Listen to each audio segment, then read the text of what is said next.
Hello everybody, so as the name of the lab suggests, today you're going to be measuring the speed of an Oreo. So let me just take you into my laboratory, aka kitchen, and I'll show you the setup of this lab. So the first thing you're going to want to do is make a ramp of some kind. You're going to want it to be a pretty shallow ramp because you don't want your Oreos to go too fast. So you're trying to measure the speed. You don't have to measure a fast Oreo. So a couple ways you can do this. If you have a big textbook, you could just kind of lay it open like that, and the side with the fewer pages, you could roll it down like that. And once you have your ramp set up, whatever you use, don't try to make something different about it. The point is you want to try to have a consistent speed all throughout your experiment. If you don't have a book, that would work. Maybe you can use like a binder. You could also use like a box propped up somehow. By the way, I'm using a single stuffed Oreo. The double stuffed I thought would be better because they have a wider girth to them. But it turns out that these are kind of wonky because the cookies aren't exactly even. So, yeah. If that ramp setup doesn't work for you, I don't know. You could just try something different. I don't know. Anyway, so next thing you want to do is you want to get some sort of measuring device. Now, I thought I had a ruler, and I don't. But if you guys picked up your supplies from the Excel Center, you do have a ruler.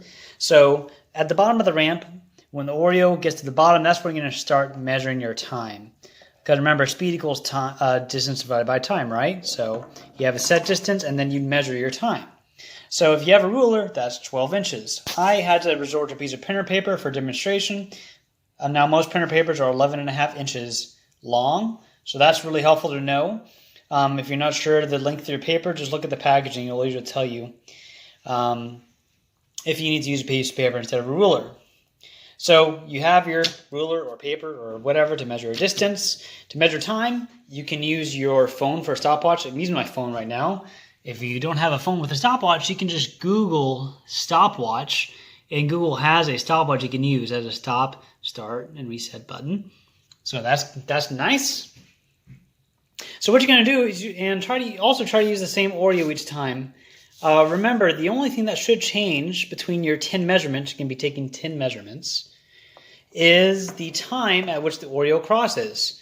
Now, we're trying to make this as consistent as possible to get the consistent speed, but you're going to find that you're going to have 10 different times. They should be pretty close to each other.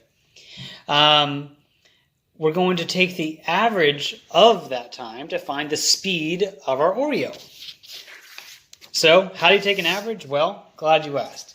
So to find an average speed, all we do is add all of our speeds up, 1, 2, 3, 4, all the way to 10, and then divide that by 10.